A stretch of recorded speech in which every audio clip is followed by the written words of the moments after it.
noches a los presentes. Seguramente van a llegar algunos otros después en unos minutitos más. Voy a compartirles pantalla mientras tanto. Listo, ahí creo que estamos. Estamos bien. Ahí sí. Ya, hoy día, estimados, nos toca entrar en materias técnicas. Materias técnicas que son parte de las preguntas para el examen de radioaficionado categoría aspirante. Hoy nos corresponde tratar y analizar el cuestionario de electricidad para optar a la licencia a través del examen de la Subtel.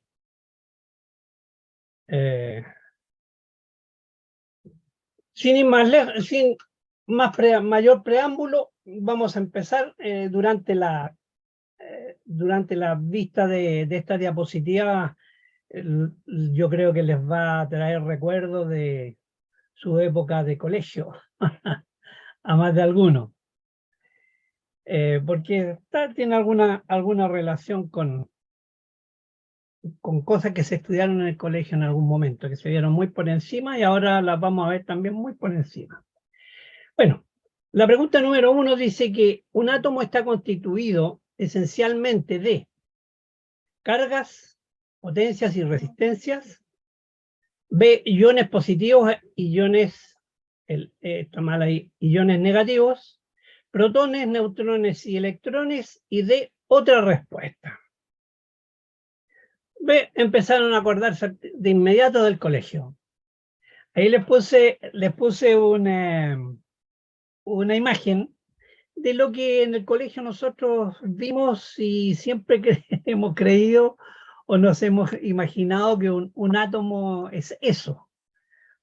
Está constituido entonces esencialmente por un núcleo y por una serie de elementos que están orbitando alrededor de ese núcleo, que lo vamos a ver más adelantito. Vamos a responder que está formado por protones y neutrones, ¿ya? Y estos otros que circulan, que giran a modo de planeta por fuera, son los electrones. Entonces, la respuesta correcta es la C. Está constituido por protones, neutrones y electrones. Ahí está. Así que ojalá no se les olvide el dibujito, porque eso ayuda mucho. Protones, neutrones y electrones.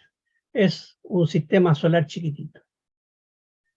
La pregunta número 2 dice: los electrones se encuentran, ya lo vimos en la imagen anterior, se encuentran en el interior del núcleo, preguntan por los electrones, en el interior de la molécula, C, rodeando al núcleo, o D, rodeando la molécula. Ahí está, repetimos la imagen, y entonces los electrones, que son esos plomitos negritos que están girando en órbitas alrededor del núcleo, entonces allí se encuentran, alrededor del núcleo. Esa es la respuesta, alrededor o rodeando al núcleo. La número 3 dice: los conductores se encuentran entre las sustancias que, los conductores, A, su palabra lo indica, que permiten el paso de la corriente eléctrica con facilidad; B, que impiden el paso de la corriente; C, que sirven para aislar circuitos; y D, que rectifican la corriente. Como su nombre lo indica, ¿no es cierto? Los conductores sirven para, ahí les tengo unos dibujitos de una imagen de conductor. El conductor típico es el cable o el alambre. Ya, ahí le puse, eso es el típico conductor, ¿no? Permiten el paso de la corriente eléctrica con facilidad. Todos los cables y alambres que tenemos en casa permiten el paso de la corriente eléctrica con facilidad. Aprovecho de contarles una cosita, un detallito. ¿Alguno sabe la diferencia entre cable y alambre? No sé si alguien levantó la mano. Parece que no. No veo que nadie diga pío. Les voy a contar muy breve. ¿Cuál es la diferencia entre cable y alambre? El cable tiene muchos pelitos, muchos hilos por dentro de la aislación, del forrito. 2 o más hilos. Teniendo 2 o más hilos es cable. El alambre es unifilar, un solo hilo. No importa el grosor. Hay alambres súper gruesos de 1 centímetro de diámetro de sección, 2 centímetros de sección. Porta en energía eléctrica se ocupan alambres muy gruesos. Pero para que sepan, entonces, que nunca más se les olvide, un alambre tiene un solo hilo dentro. Un cable tiene 2 o más hilos. Listo. Ese fue un detalle, un dato de los cortapalos. La número 4 dice, se define intensidad de corriente a la intensidad de corriente a la resistencia que opone el conductor al flujo de electrones. Son términos diferentes. Intensidad y resistencia son términos distintos. Al trabajo que es necesario realizar para transportar un electrón de un punto a otro. C, a la fuerza que adquiere el electrón en su trayectoria, o D, al flujo de electrones que atraviesan por una sección de un conductor en una unidad de tiempo. La respuesta correcta es la letra D, al flujo de electrones que atraviesan por una sección de un conductor en una unidad de tiempo. Siempre pensemos el conductor, un cable, un alambre, un circuito en el peor de los casos. ¿Ah? Eso es intensidad de corriente, el flujo de electrones que se produce y que atraviesan una sección de un conductor. La diferencia de potencial entre dos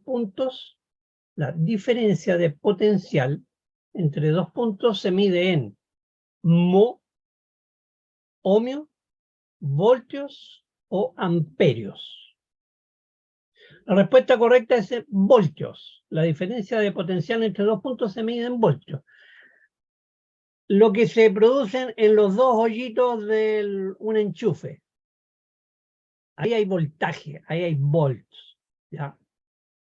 Y eso es lo que eso es lo que ocurre en los enchufes, entre la fase y el neutro se produce una diferencia de potencial.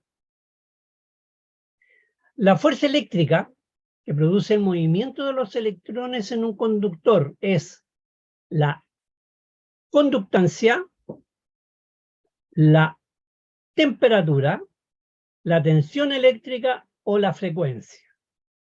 Imagínense, aquí hay dos términos que no tienen nada que ver, de inmediato se pueden eliminar. La temperatura y la frecuencia no tienen nada que ver con el movimiento de electrones. Aquí la respuesta correcta, entonces, es la letra C. La fuerza eléctrica que produce el movimiento de los electrones en un conductor es la tensión eléctrica. ¿Ya? La electricidad, esa es la que produce el movimiento de los electrones. 7. Una diferencia de potencial entre los dos extremos de un conductor produce amplificación, una resistencia, una corriente eléctrica o una frecuencia. Lo que acabamos de ver, una corriente eléctrica. Lo acabamos de decir. Entonces, la diferencia de potencial entre dos extremos de un conductor produce una corriente eléctrica. Se entiende por corriente eléctrica el trabajo para trasladar un electrón de un punto a otro. B, la velocidad de un electrón que se mueve en un medio determinado. C, el desplazamiento de electrones a través de un conductor. O D, la fuerza del electrón para desplazarse. Aquí estamos, el desplazamiento de electrones a través de un conductor. Esa es la respuesta correcta a la pregunta número 8. ¿Qué se entiende por corriente eléctrica? Entonces, el desplazamiento de electrones a través de un conductor. Si no hay desplazamiento, porque el cable no llega a ninguna parte, no hay corriente eléctrica. Así de simple es la cosa. Se entiende por diferencia de potencial entre dos puntos. A, el trabajo que realiza una carga eléctrica cuando se traslada desde un punto a otro. B, es la diferencia de polaridad entre dos puntos. C, condición necesaria para que exista resistencia eléctrica. Y D, diferencia de velocidad entre electrones al desplazarse de un punto a otro. Ahí hay un dibujito que a lo mejor si se les queda en la cabeza les va a ayudar a contestar esta pregunta. Eso se entiende, ahí está graficada la diferencia de potencial entre dos puntos. Imaginemos, estos pueden ser dos pilas o pueden ser, qué sé yo, dos tambores, uno con un poco de agua o con un poco de energía eléctrica, el B, y el A con más energía eléctrica o más agua. Esa diferencia de altura del contenido de cada una es la diferencia de potencial.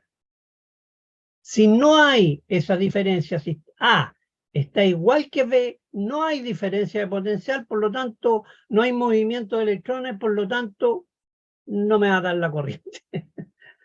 si toco los dos lados, ¿ya? La diferencia de potencial es la que produce, entonces, la que se produce entre dos puntos. ¿Ya? Piensen un poquito en el agua. La electricidad funciona bastante parecida al agua en muchos aspectos. 9. Se entiende por diferencia de potencial entre dos puntos, entonces el trabajo que realiza una carga eléctrica cuando se traslada desde un punto a otro. Volvemos atrás, vamos desde la A, por vaso común, aquí supongamos que abajo tenemos un interruptor o una ampolleta, ¿no es cierto? Puede ser esa que hay al medio con una X. Entonces va a pasar la energía eléctrica de A, como está más alta, va a pasar por ahí hacia B, para tratar de equipararse.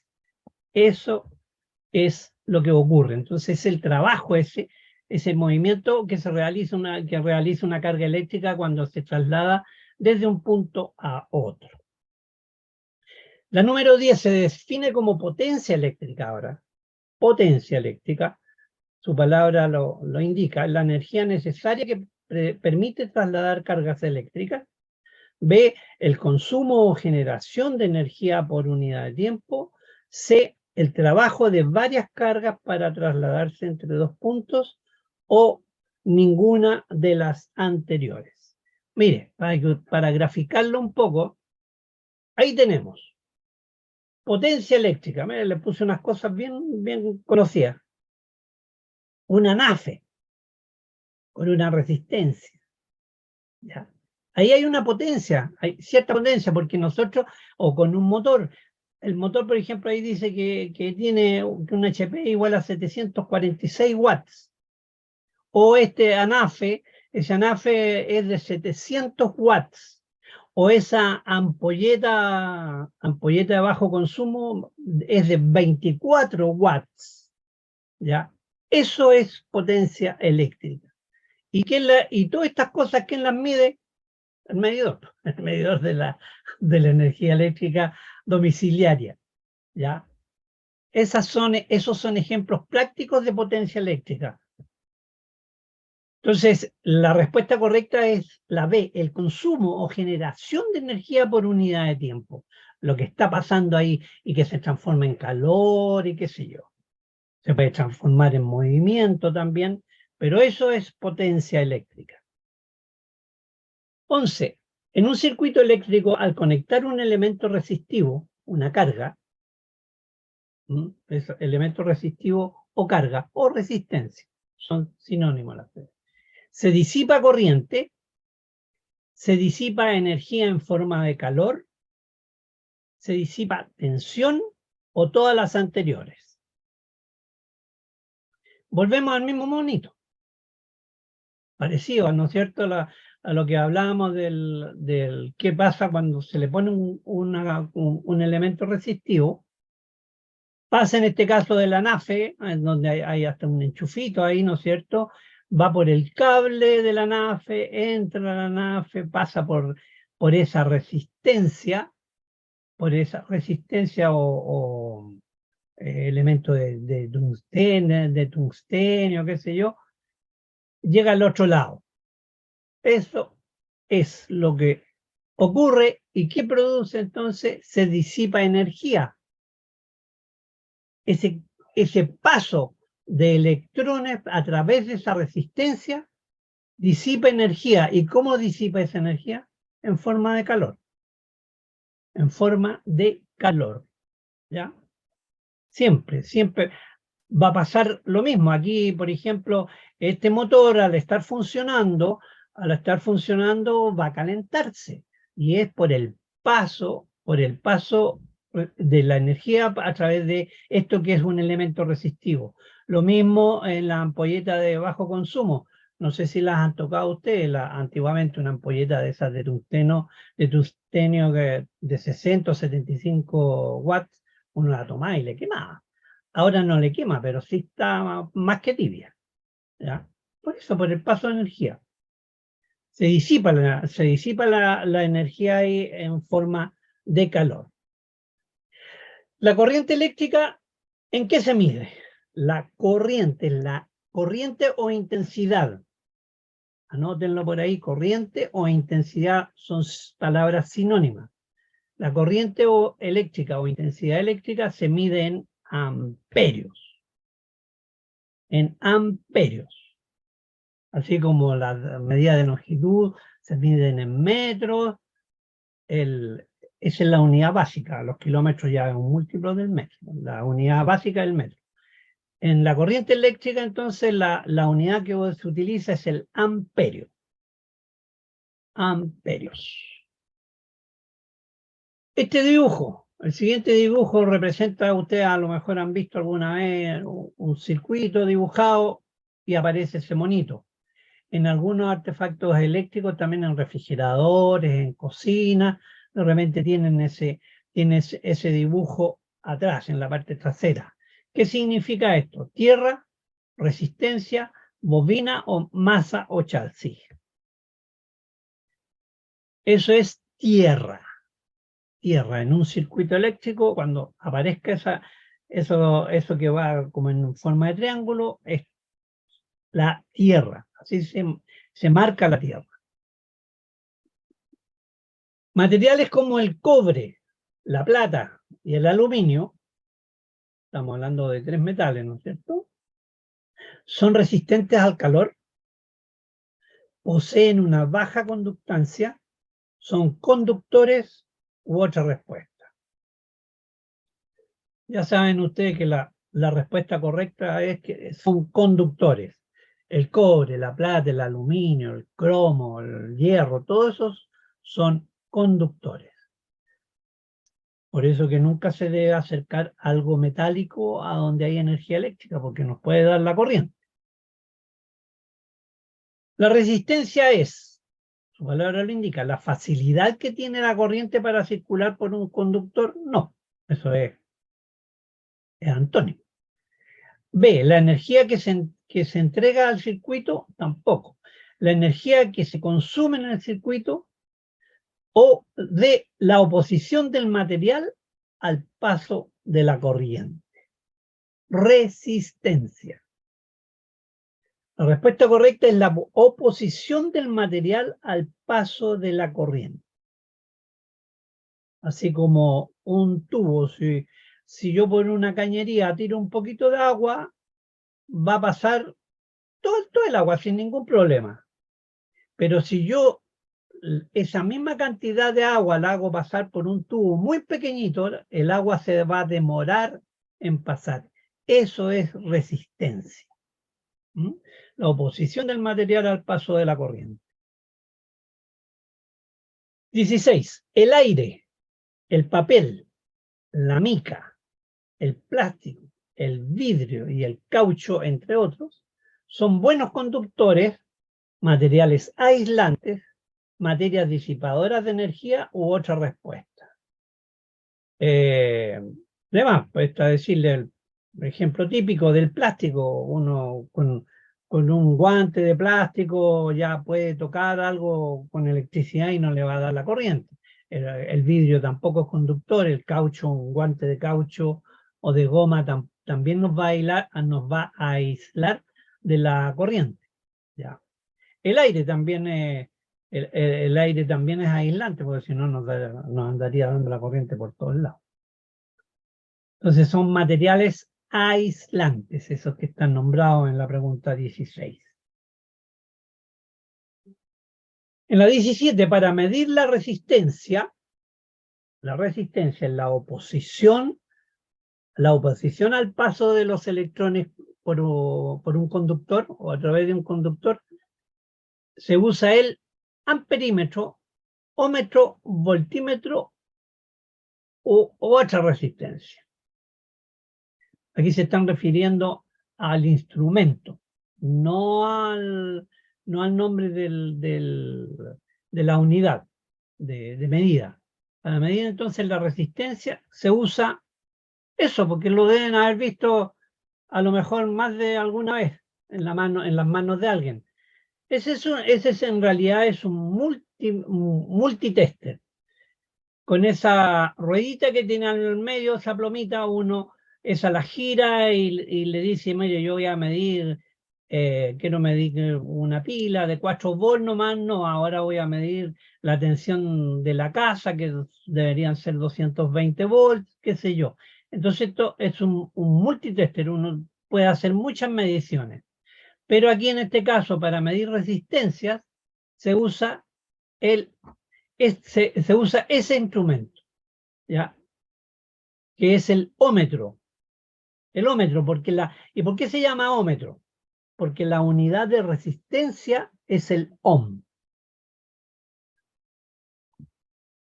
El ohm es la unidad que se usa para medir resistencia. 10 ohm, 200 ohm, 5 kiloohms, 10.000 kiloohms, qué sé yo. Pero el ohm es la unidad de resistencia.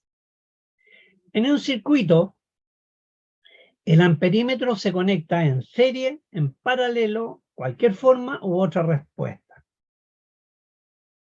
Ahí lo tenemos. De nuevo, un multitester, pero aquí tiene una A. O sea, está funcionando como amperímetro.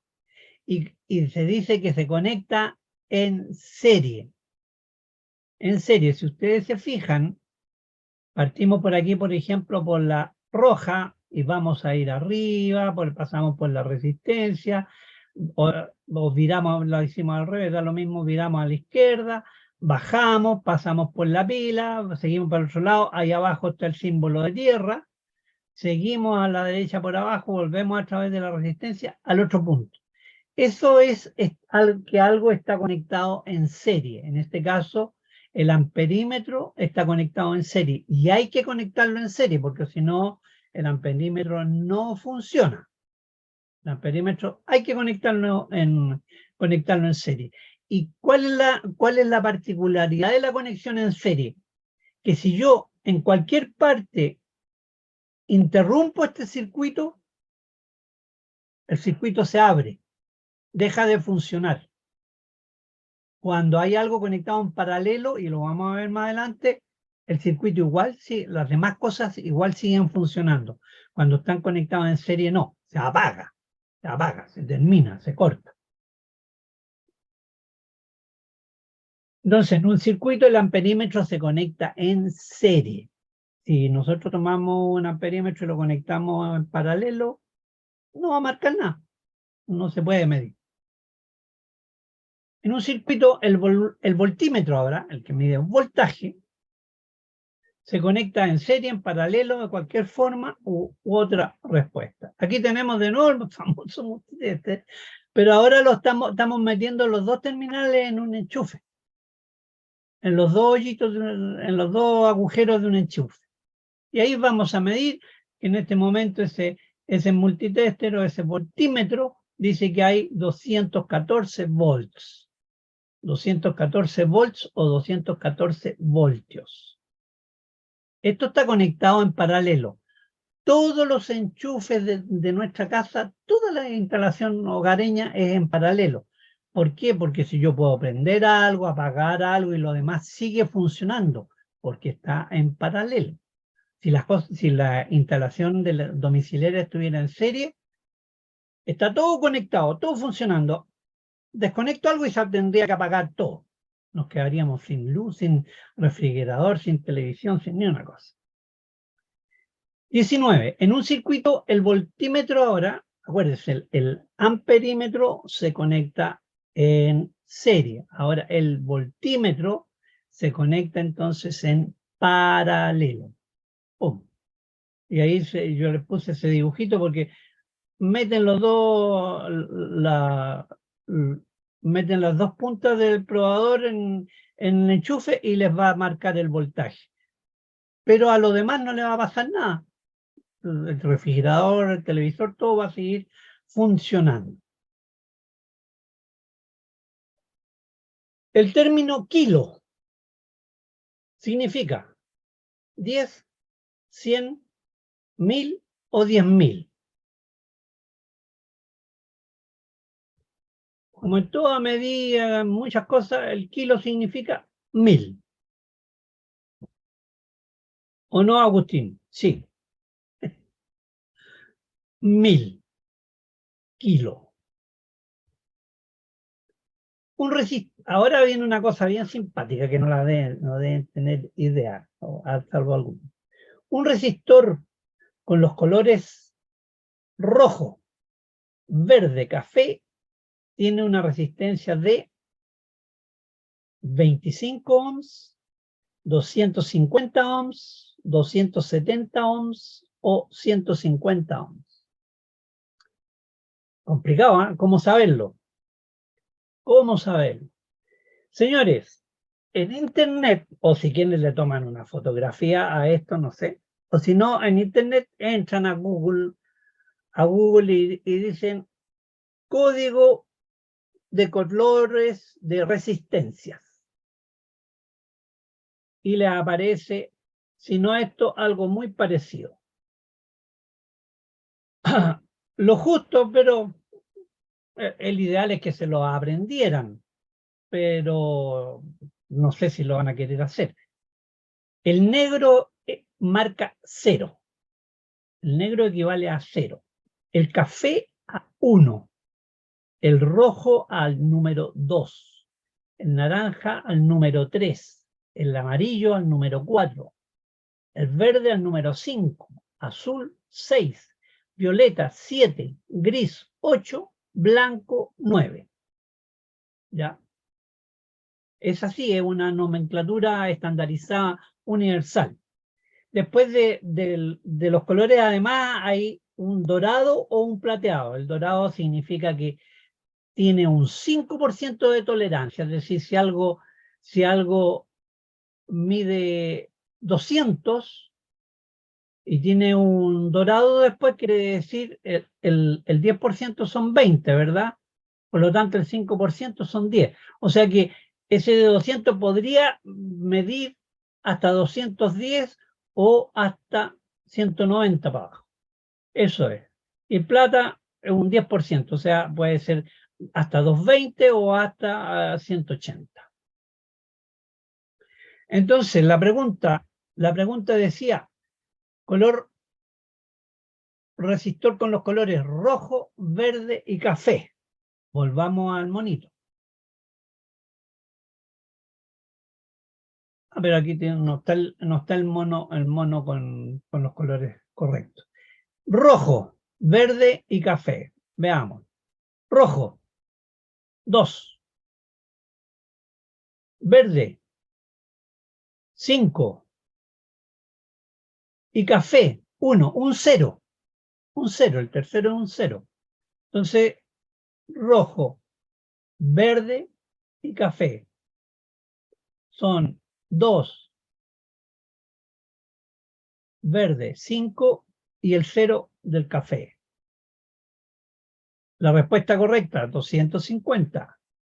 Lo repetimos para que lo entiendan. Lamentablemente no puse los colores correctos aquí para haber visto. La primera banda entonces dicen que es rojo.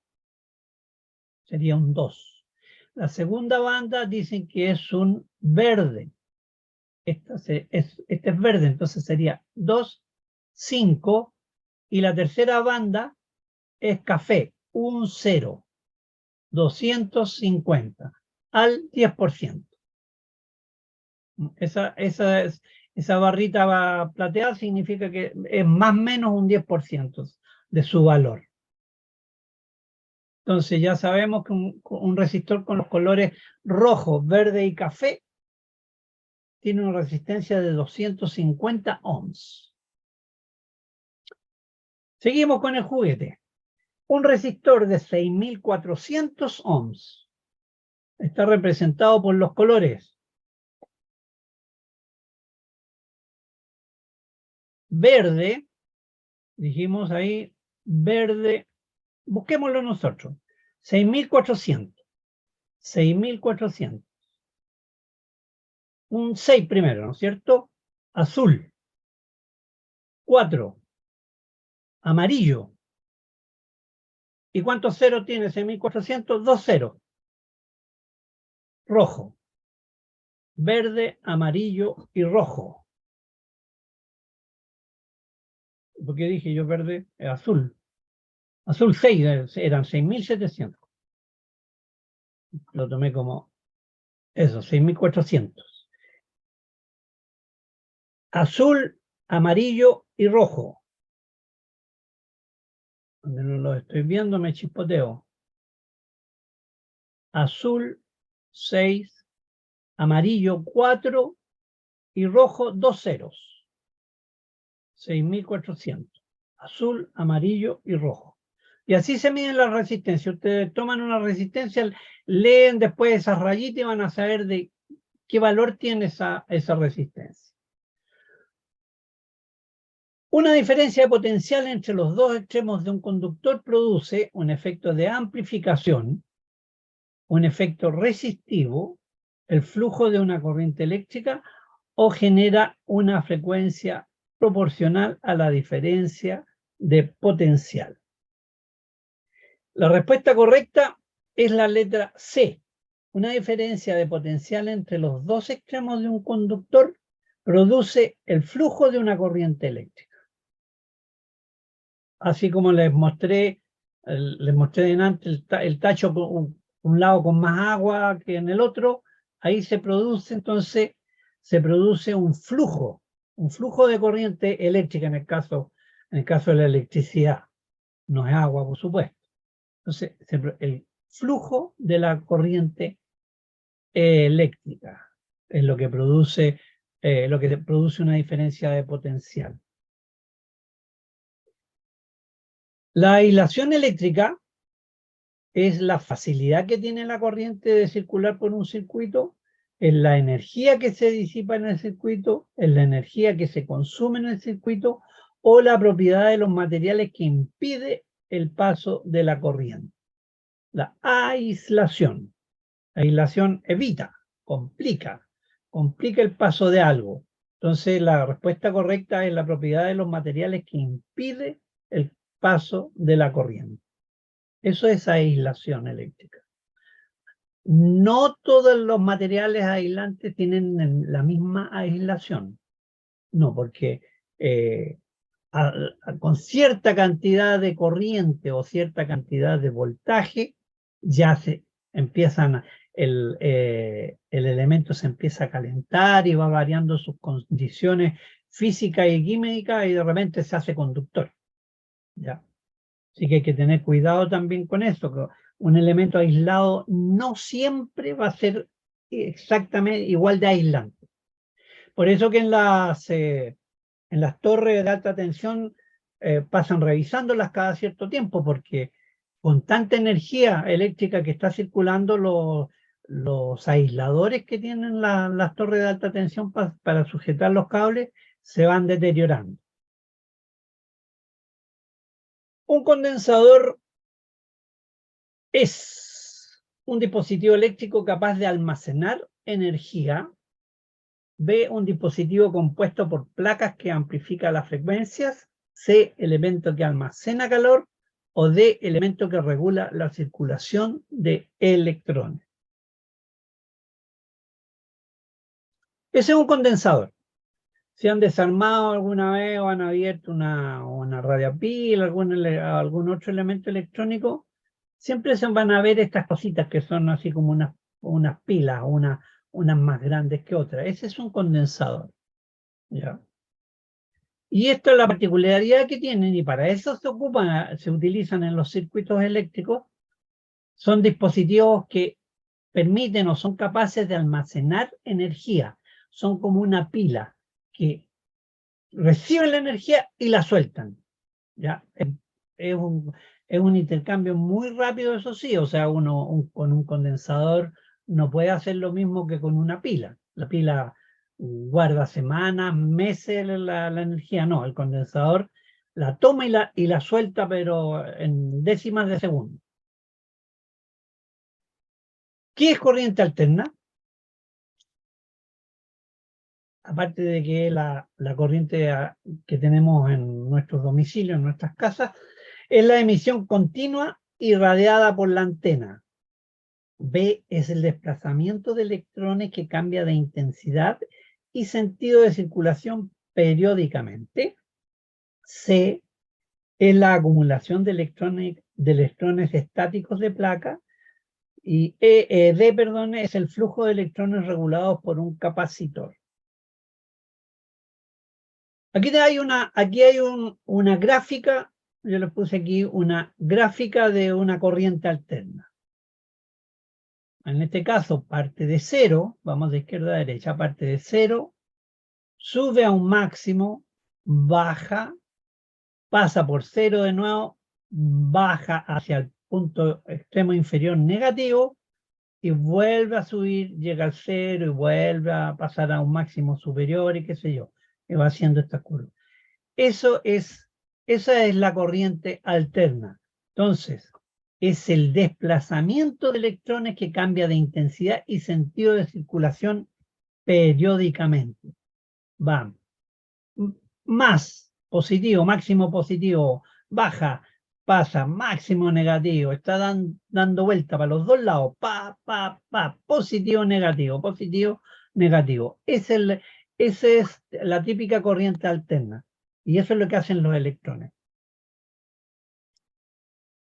Es el desplazamiento entonces de electrones que cambia de intensidad y sentido de circulación periódicamente. Se define corriente continua, ahora es la otra, la inversa, ¿no es cierto?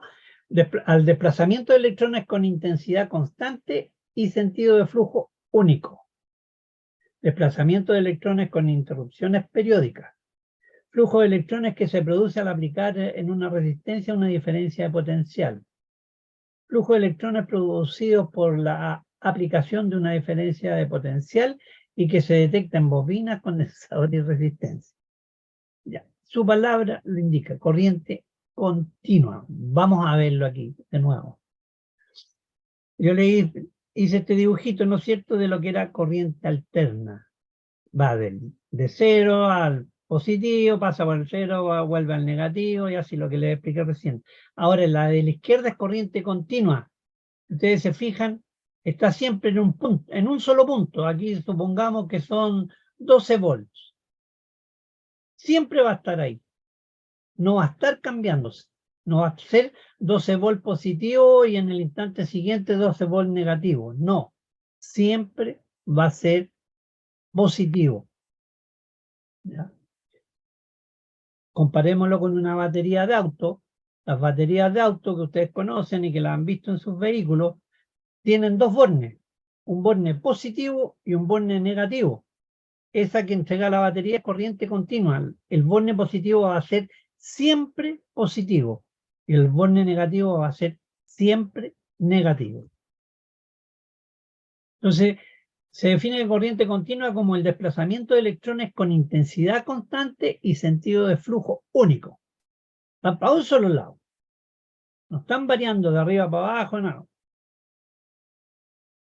Los conductores eléctricos se dividen en metálicos, electrolíticos y gaseosos. B, metálicos y electrolíticos. C, metálicos y gaseosos. Y D, solo metálicos. La respuesta es esa para que se la aprendan de memoria: metálicos y electrolíticos. ¿Ya? Metálicos y electrolíticos. Los demás no. Los gaseosos quedan fuera. No son conductores eléctricos los gaseosos. Un material aislante se caracteriza por, su nombre, la palabra lo indica, por una elevada resistencia eléctrica, por una muy baja resistencia eléctrica, por su nula disipación de energía o por su resistencia independiente de la temperatura. La respuesta correcta, ya lo hemos dicho varias veces, un material aislante se caracteriza por la elevada resistencia eléctrica, elevada resistencia al paso de una corriente eléctrica. Eso es un aislador o cualquier material aislante.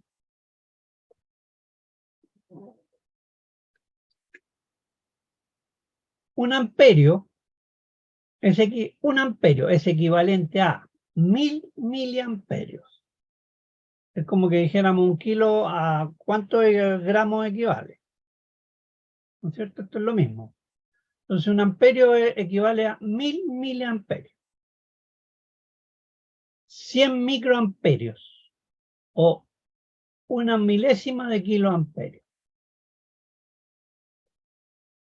La respuesta A, solo 1 y 3, o sea, 1000 miliamperios o una milésima de kiloamperios. B, solo 1 y 2.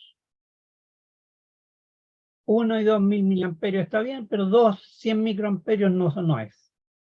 La C solo la 1, no, porque hay otra buena. Y la D es solo la 3. Está buena, pero hay otra buena más.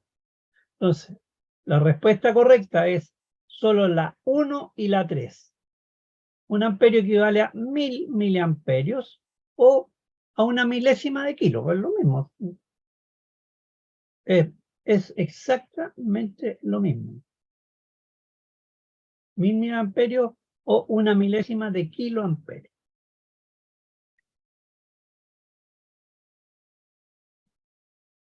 Pam, pam. Hemos avanzado hasta la mitad de lo que es electricidad. Son muchos términos teóricos y qué sé yo, pues ojalá que algo entiendan y de aquí al examen lo pueden madurar bien y les va a ir bien. No es mayor complicación con eso. Los que tengan que alejarse del computador, paramos a 5 minutitos. A ver con qué seguimos.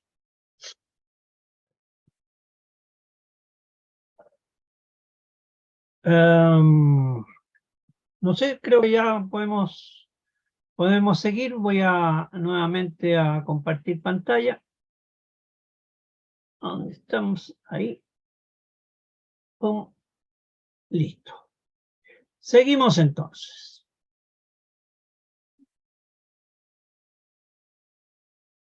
La número 31. Vamos a la segunda patita.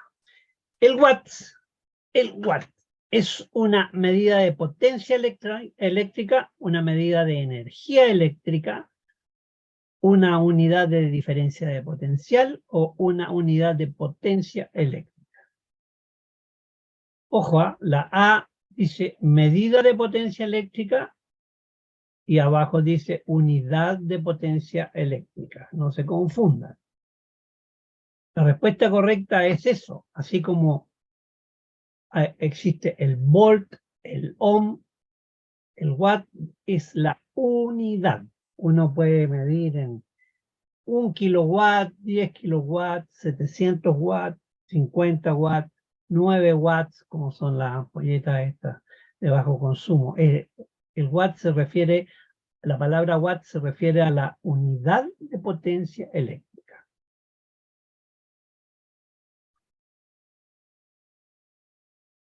En un circuito serie, la corriente tiene un solo camino de flujo. Tiene varios caminos de flujo. No tiene caminos de flujo u otra respuesta. Ahí yo les puse unos monitos de un circuito serie. ¿Verdad? En el de arriba tenemos así se dibuja una batería en un circuito, con los palitos muy larguitos, más cortos, más largos, donde dice 9 volts. No se ve mi mouse, ¿no? Evelyn, ¿se ve mi mouse ¿Se o ve? no? Sí, ¿Ah? se ve. Yo no sabía, creí que no se estaba viendo. Ya, entonces, esto que en donde tengo el mouse, el cursor, digamos, es una pila, es la representación de una pila. Entonces, partimos a través del signo más, llegamos al 1 ahí, lo viramos a la derecha, entramos a una resistencia de 3 kilo ohms, eso significa 3K y la letra omega, 3 kilo ohms, sale de la resistencia, sigue por el conducto al punto 2, vira para abajo, pasa por otra resistencia de 1 kilo ohm, sigue para abajo, vira a la izquierda, pasa por otra resistencia de 5 kilo ohms y vuelve hacia arriba y llega al negativo de la pila. Eso es un circuito eléctrico en serie. Ese es un circuito eléctrico en serie.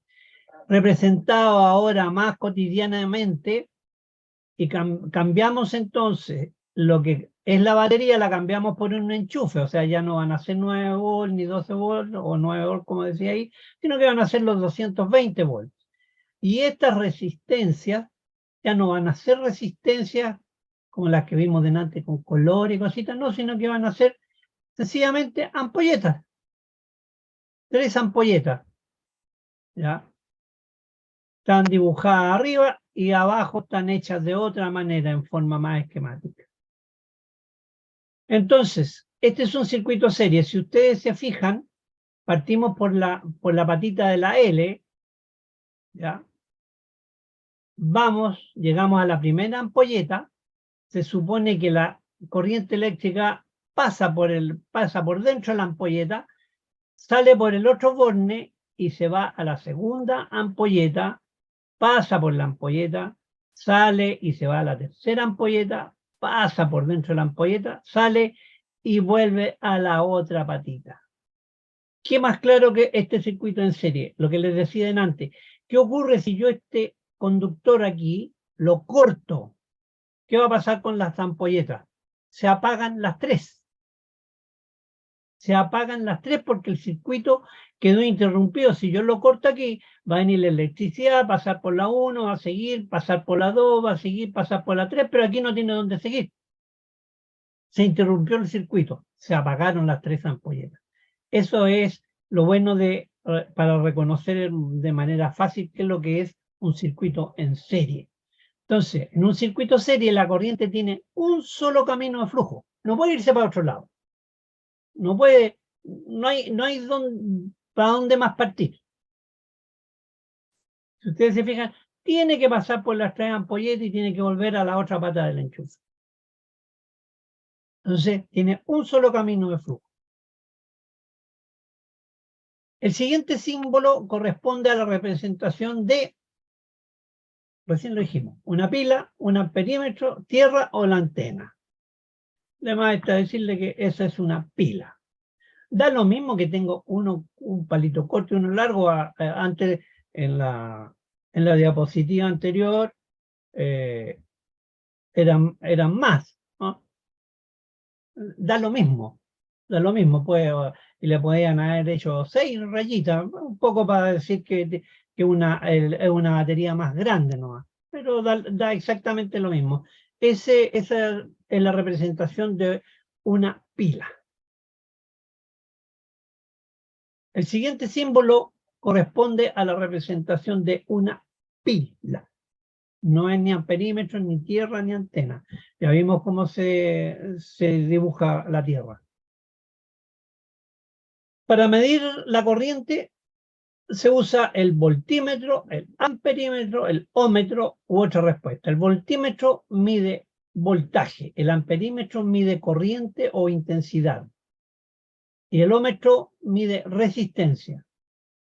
¿Ya? Por lo tanto, y ahí tenemos, los multitestes también miden intensidad o corriente, pero hay un dispositivo, y a lo mejor alguna vez se lo han visto en las manos a algún técnico. Este es un amperímetro de tenaza. Uno aprieta el gatillito ese, esas patitas se separan, uno mete el cable al que le quiere medir la corriente y suelta el gatillo para que la tenaza se cierre y ahí va a marcar. Marca por inducción. Este es un instrumento bien especial para medir, ya no está conectado en serie como aprendimos delante que se conectaba el amperímetro. Este trabaja por inducción, por eso lo puse porque es importante también conocer qué es lo que es eso. Entonces, para medir la corriente se usa el amperímetro. Se me olvidó, a ver, aquí. Claro, aquí hay otro detallito. Aquí tiene dos bones hembras, uno negrito y el otro rojo. Estos amperímetros de tenaza también vienen con dos probadores como de 1 metro, 1,5 metros de largo cada uno, porque también funcionan, si ustedes se fijan, tiene escala aquí, también funcionan como multitester, pero es principalmente amperímetro, que además se pueden ocupar como multitester, ¿ya? Pero es específicamente para medir corriente o amperaje.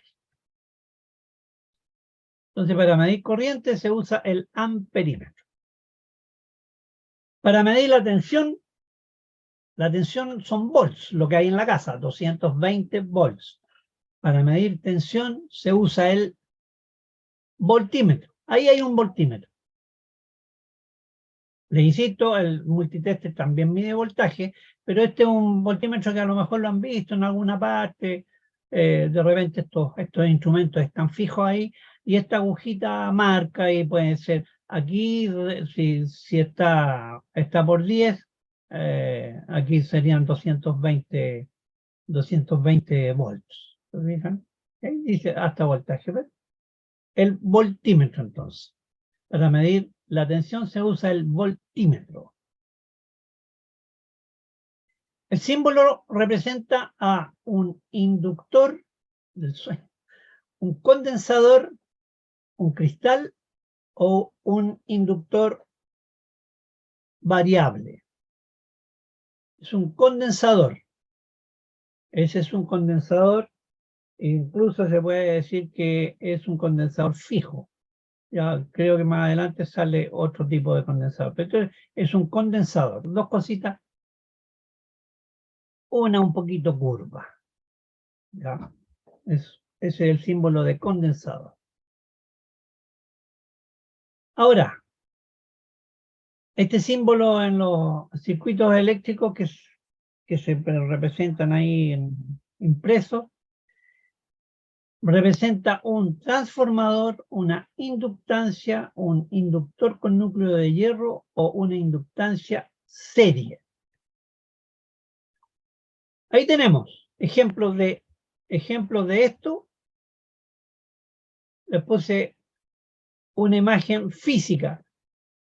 Se fijan que hay unas bobinas o unos enrollados de alambre concéntricos, uno por encima de otro, y con un núcleo, en este caso un núcleo de ferrita. Eso es ferrita, que está representado ahí, y acá entonces están representadas las dos bobinitas. ¿Ya? Es una inductancia. Eso es una inductancia.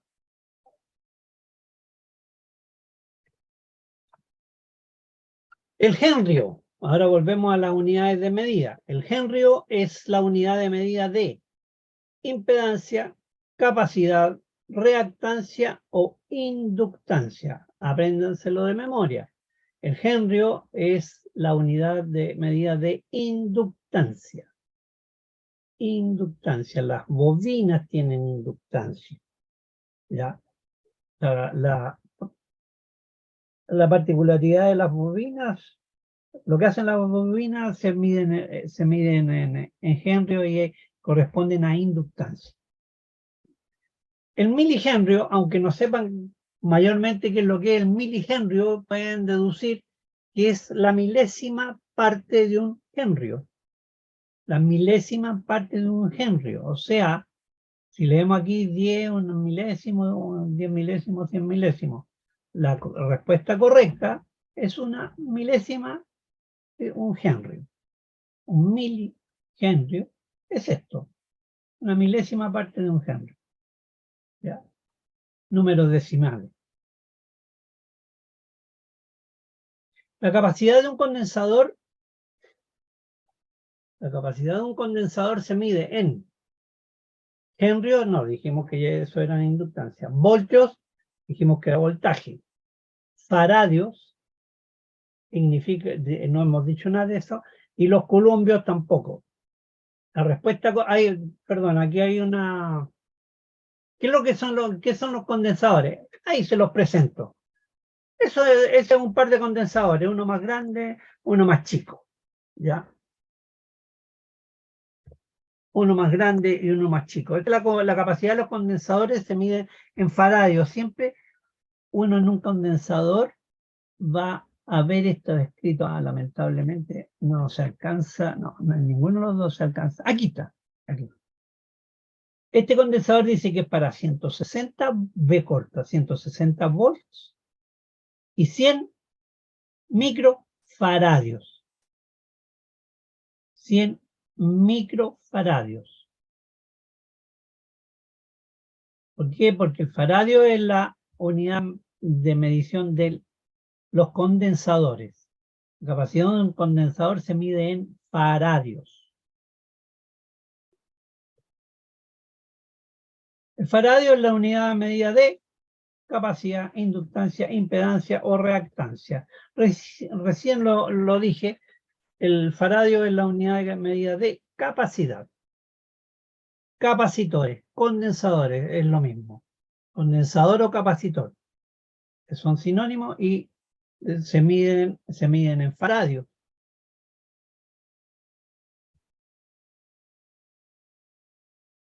El símbolo ahora representa un condensador variable, un condensador fijo, un cristal o un diodo túnel.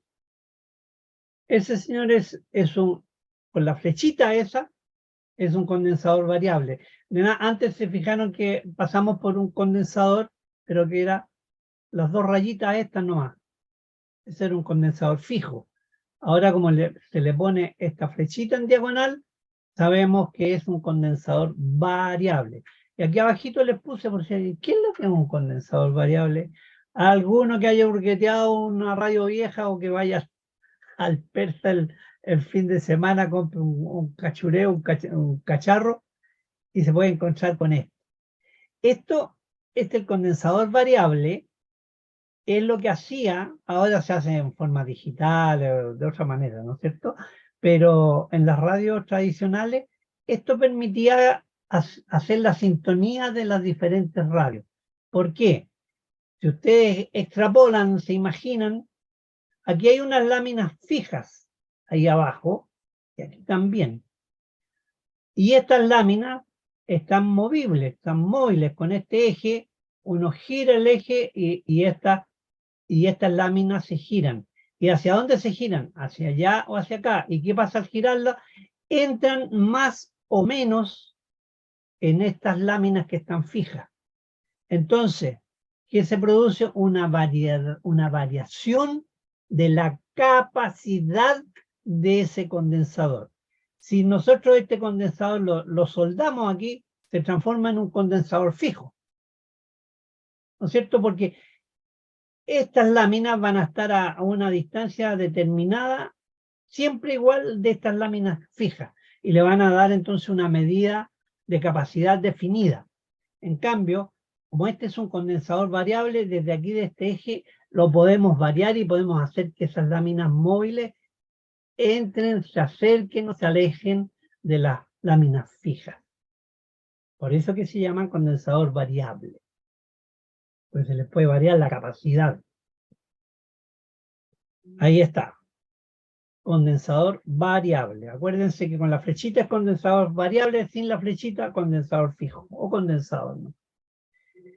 El vidrio, al igual que el papel, la goma, los plásticos, el estaño y el cobre, ojo, el vidrio, papel, esos dos, la goma, esos tres, los plásticos, 4, son aislantes, pero el estaño no es aislante. Y el cobre tampoco es aislante. Entonces, ¿de qué estamos hablando? Son materias que pueden ser magnetizados fácilmente, no son magnetizables, no se pueden magnetizar, pero el estaño y el cobre sí se usan como materiales con propiedades magnéticas para hacer imanes permanentes. Harto bla bla. No son magnetizables. Ninguno de estas, ni el vidrio, ni el papel, ni la goma, ni los plásticos, ni el estaño, ni el cobre, son materiales magnetizables. Nosotros tomamos un imán y lo acercamos a una barrita o un tubo de cobre y no se pega. No se pega. El estaño, la soldadura, tampoco se pega. No son magnéticos, y por supuesto la goma tampoco, el papel, los plásticos tampoco los puede atraer uno con un imán. No son magnetizables. La frecuencia es el número de ciclos por segundo, el número de semiciclos por segundo, el tiempo que tarda la señal en llegar al receptor u otra respuesta. La frecuencia. Ahí estamos. Eso es. La frecuencia, entonces, es el número de ciclos por segundo. Aquí está la representación de una frecuencia. Aquí tenemos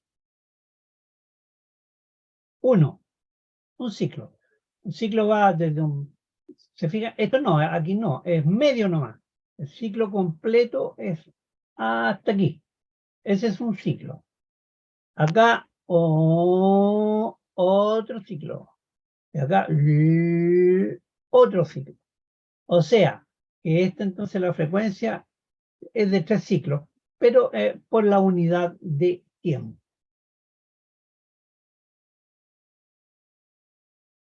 Entonces, en este caso es el número de ciclos, dijimos, por segundo. Esto hace, nos imaginamos que esto podría ser un minuto, podría ser un segundo. Pensemos que esto es de 3 ciclos por segundo.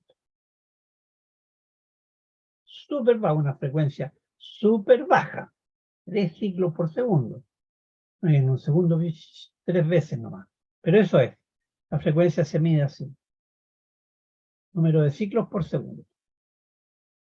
1 kilohertz equivale a 10 Hz, 100 Hz, 1000 Hz o 10.000 Hz. La respuesta correcta, ya la hemos visto, es 1000 Hz. 1 kilohertz. 1 kilogramo, 1000 gramos. 1 kilohertz, 1000 Hz. El periodo, ahora. El periodo, el tiempo que tarda un QSO.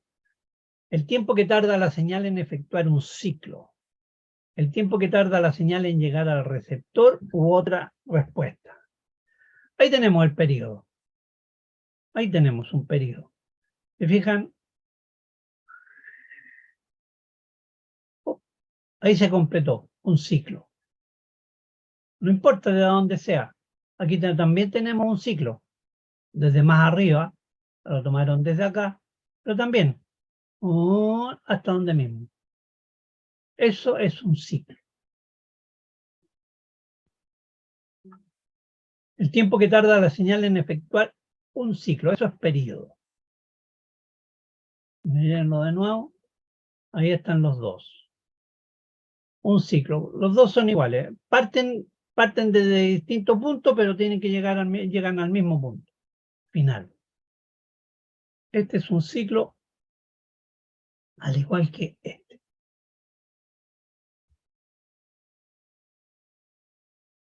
Tiempo que tarda la señal en efectuar un ciclo. La frecuencia de una onda sinusoidal, las que vimos recién, es proporcional a la amplitud, independiente del periodo, proporcional al periodo o inversamente proporcional al periodo.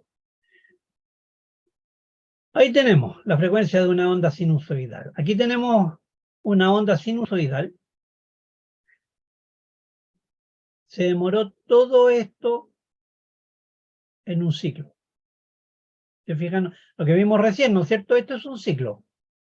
Máximo, aquí partimos de cero, un máximo positivo, pasamos por cero, bajamos a un negativo, volvemos al cero. Este es un ciclo. Si se fijan aquí abajo, hay 1, 2, 3, 4, 5, 6, 7, 8, 9, 10, 11, no sé. Se fijan aquí hay muchos más ciclos en la misma unidad de tiempo. Entonces, la frecuencia de una onda sinusoidal es inversamente proporcional al periodo. Menor periodo, mayor frecuencia. Eso es inversamente proporcional. Acuérdese, lo inversamente proporcional es cuando sube una, disminuye la otra. Cuando disminuye una, aumenta la otra. Eso es inversamente proporcional. Directamente proporcional es cuando las dos suben o las dos bajan de igual manera. Entonces, la frecuencia de una onda sinusoidal es inversamente proporcional al periodo. Longitud de onda es el camino que recorre una señal durante una hora, en la distancia entre dos puntos máximos positivos consecutivos. Es la distancia que recorre la señal entre un punto máximo y un punto mínimo, o es la distancia que recorre la señal en un segundo. Ahí tenemos la longitud de onda. Dice, onda sinusoidal de un, no sé qué, alcanzo a leer por segundo. 10 ciclos. Sí, un ciclo por segundo y la otra de 10 es lo que les decía recién, 10 ciclos por segundo.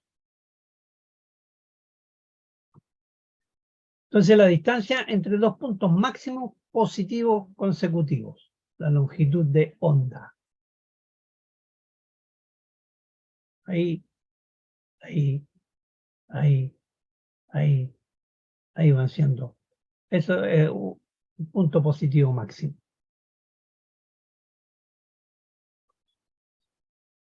9 y 10. Ahí están los 10 contabilizados. 10 ciclos en un segundo de tiempo.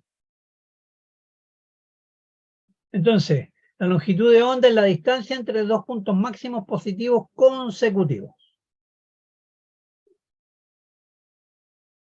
Dos condensadores en serie, los que vimos delante, ofrecen más capacidad que dos en paralelo. Falso porque la capacidad total disminuye. Correcto porque las capacidades se suman.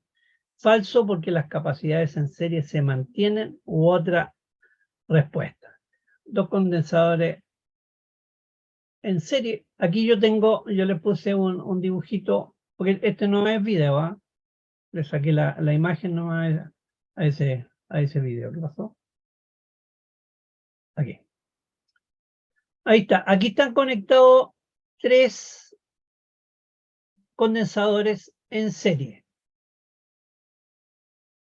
De ahí parte, pasa por el condensador, sale del condensador, pasa por esta línea al segundo condensador, entra por el negativo, pasa por el condensador, sale por el positivo, va por la línea, entra el negativo del otro condensador, igual que cómo se conectan las pilas. Ahí están, es como que estas fueran 3 pilas, ¿no es cierto?, en serie. Pero ¿qué es lo que ocurre? ¿Qué es lo que ocurre con los, con los condensadores puestos en serie? La capacidad total disminuye. Es al revés, para que se acuerden ustedes, los condensadores funcionan al revés de las pilas. Yo pongo 3 pilas en serie de 1,5, que son los que ocupamos en nuestras linternas y qué sé yo. Una linterna con 3 pilitas va a trabajar con una ampolletita o un LED de 4,5 volts, porque las pilas en serie se suma el voltaje. En cambio, la capacidad total disminuye. Acuérdense entonces que la capacidad de los condensadores disminuye a diferencia de pilas conectadas en serie. ¿Qué sucede cuando se conectan 2 condensadores en paralelo? Que la capacidad total aumenta, que la capacidad total se divide, que la capacidad total disminuye, o que el resultado final es la raíz cuadrada de la capacidad final. Aquí tenemos los condensadores, los mismos condensadores, pero ahora conectados en paralelo. ¿Se fijan? Va, aquí está el negativo, al negativo, al negativo. Los positivos al positivo, al positivo. Esa es una conexión en paralelo. ¿Qué pasa si yo corto este cable aquí? ¡Pum! Igual siguen trabajando ese y este. ¿Qué pasa si yo corto este cable aquí? Igual sigue trabajando ese y ese. ¿Ah? Eso es conexión en paralelo. Entonces, a diferencia de la conexión anterior, la capacidad total aumenta. En las pilas, ¿qué pasa? Para que lo sepan. No se lo van a preguntar, pero para que lo sepan. Varias pilas conectadas en paralelo mantienen su voltaje. Si yo pongo 4 pilas de 1,5, van a seguir dando 1,5 volts. Lo que sí van a tener van a poder entregar mayor cantidad de energía. O sea, si necesitamos mover algo de 1,5 volts y ponemos 4 pilas en paralelo, el asunto va a estar moviéndose mucho más, 4 veces más que si le pusiéramos una sola pila de 1,5. Pero porque el voltaje de las pilas no aumenta. En cambio, los condensadores en paralelo, su capacidad aumenta. Es como que pusiéramos un condensador más grande. Si se conectan condensadores electrolíticos en serie, sus polaridades se conectan de la forma, ya lo vimos. Más con más, no. Eso, más con más es paralelo. Menos con menos también es paralelo. Más con menos, ahí estamos. Y no tiene importancia, no. Es muy importante. Entonces, si se conectan condensadores eléctricos en serie, sus polaridades se conectan de forma positivo, negativo, o negativo, positivo, negativo, positivo, negativo, positivo. Ahí está la imagen de la conexión en serie de 3 condensadores. Entonces, si se conectan condensadores electrolíticos en serie, sus polaridades se conectan de la forma más con menos. Y podemos conectar 2, 3, 5, los condensadores que necesitemos, ¿ya? Pero se conectan así. El positivo de uno con el negativo del otro, el positivo de ese con el negativo del que sigue. El núcleo de hierro de un transformador tiene variadas formas. Las que más se utilizan, pues, como conocimiento para que sepan nomás, ahí yo le puse un monito. Si ustedes tomaran un transformador y le sacan el alambre de adentro, lo hacen pedazos, se van a encontrar con que la estructura metálica del transformador es así. Es básicamente parecía a una E, a una letra X, se intercalan los elementos de un lado y del otro, y tienen esto para cerrar y qué sé yo, y finalmente queda así la cosa. Este ya es un transformador que está con sus bobinas hechas. Pero, ¿cómo metieron ahí las cuestiones? Con una E. Ahí se nota más todavía. Fíjate, que ahí está el palito del centro de la E.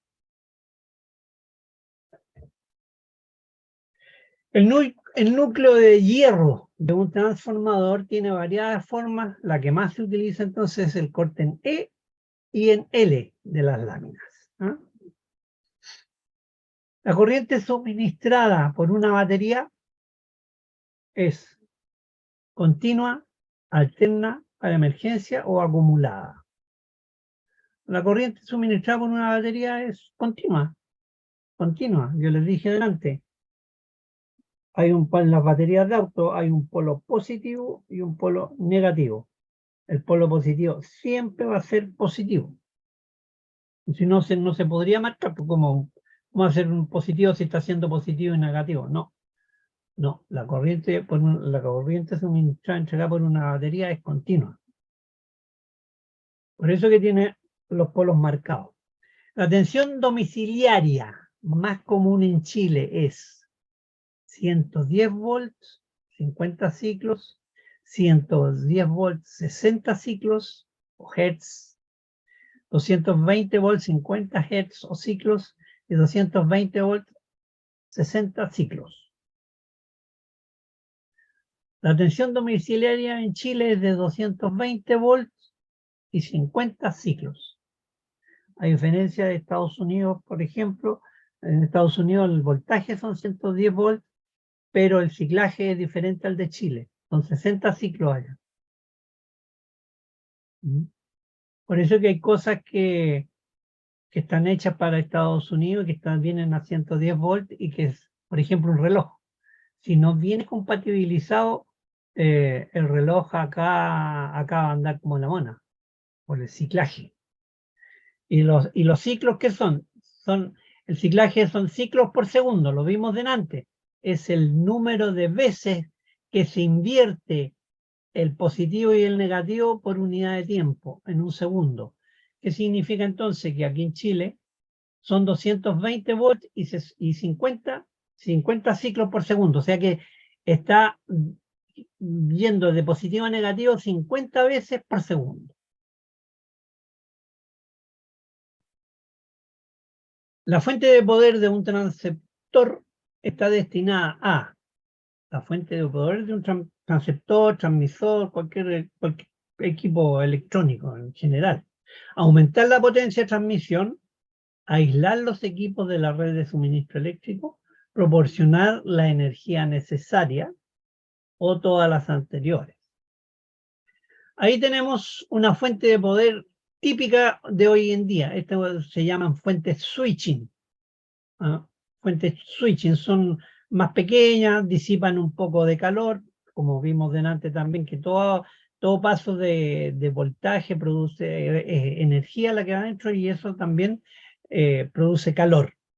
Pero entonces, la fuente de poder de un transceptor está destinada a proporcionar la energía necesaria para que funcione. Esa fuente de poder sí se puede reemplazar por una batería, por ejemplo, una batería. Si el equipo transmisor es de 12 volts, yo la puedo reemplazar por una batería de 12 volts. Pero eso es lo que hace una fuente de poder, es proporcionar la energía necesaria. En los bordes de una batería usted dispone de voltaje, caída de tensión, frecuencia o ninguna de las anteriores. Uno dispone de voltaje. ¿Qué es lo que tiene la batería? La batería de auto, 12 volts. Voltaje, 12 volts.